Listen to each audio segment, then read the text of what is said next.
What's up, everybody? This is John with Jumper Innovations, bringing you one of the final World's League of Legends Worlds 2021 videos I'll be doing, as this is the preview to the grand final.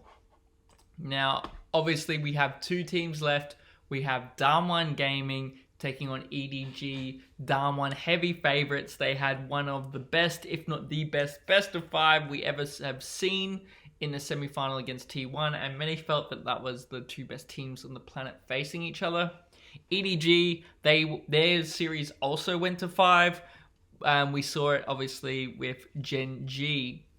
Now, it's gonna be a tough ask for EDG if they are going to win this.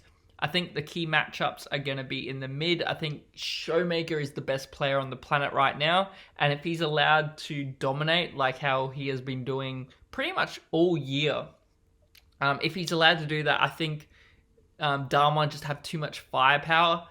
So Scout really needs to be on point, because Scout is a key component of what EDG like to do.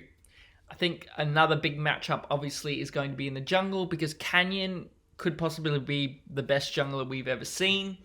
And again, if he's allowed to pop off like how he normally does, again, I think that's going to be too much firepower for EDG. Having said that, bot I think is going to be where EDG needs to get most of its gold leads and most of their advantages, because obviously Viper is the best ADC on the planet.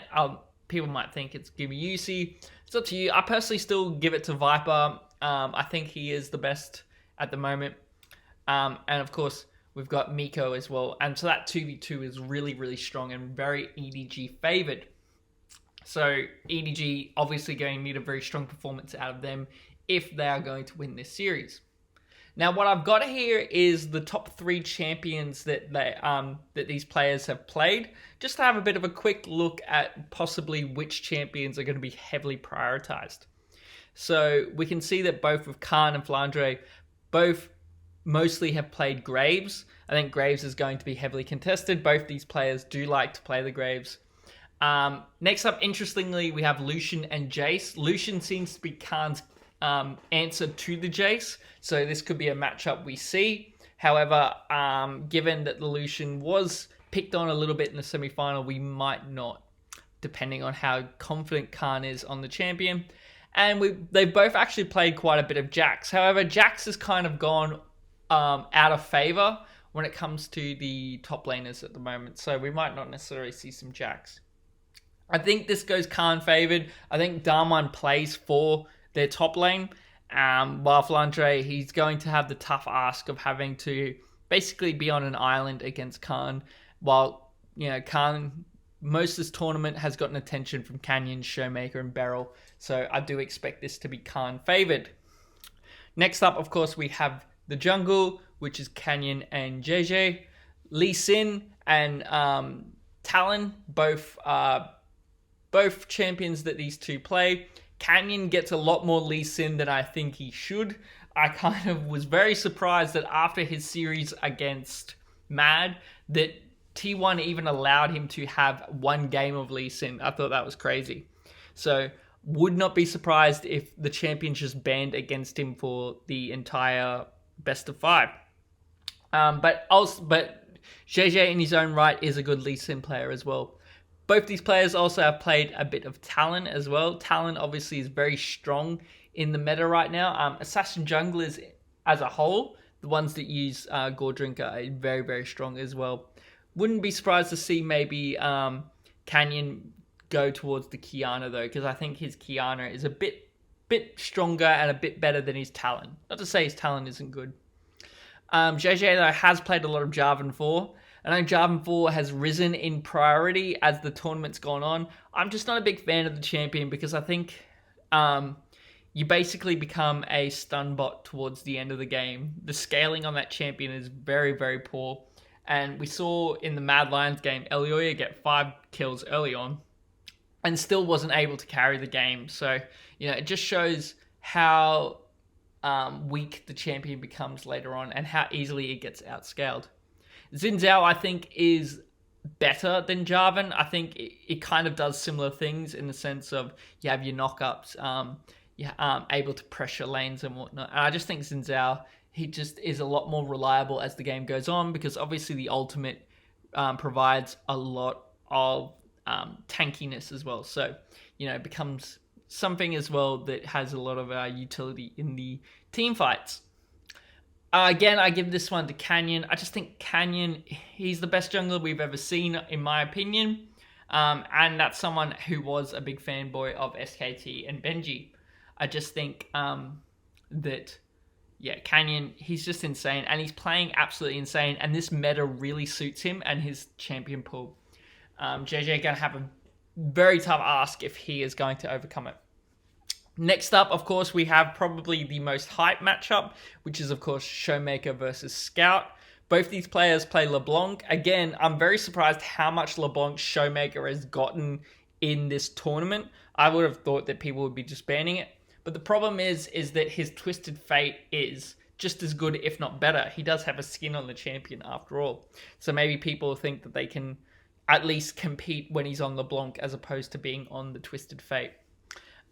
Twisted Fate and Rise are kind of the trade-off that these two play. Again, it's the big thing of why people pick Rise or Twisted Fate is the ultimates, the ability to be able to influence side lanes, and to be able to influence the map like that. Of course, Twisted Fate, a little bit more utility as well, because obviously you get the vision.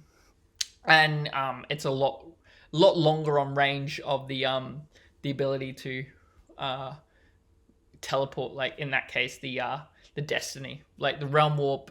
While it can take more people, it obviously has a shorter range. Syndra is a big champion of Showmakers. I do expect to see Syndra this best of 5. Syndra is something that Showmaker is very, very comfortable on. It's something that he goes to when he's not sure about a matchup, or whether it's just something that he wants to pick safe blind, or if, Canyon has picked Lee Sin, for example, and they want a really strong 2v2, then they'll go to the Syndra. Scout seems to go more towards Sylas in these cases. His Sylas is very, very clean, and it's something that I would really like to see this best of 5, because I think he is one of the best Sylas players we have in the world.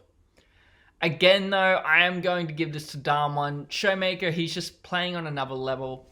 I think he's the best player on the planet right now. Before the tournament, I would have said Doinby, but as the tournament's gone on, it's more and more clear that Showmaker... you saw how he took over that best of 5 against T1. T1 were playing absolutely amazing, and then in Game 4 and Game 5, Showmaker just showed why he is the best player and why he is the face of League of Legends today. I do give that one to Showmaker.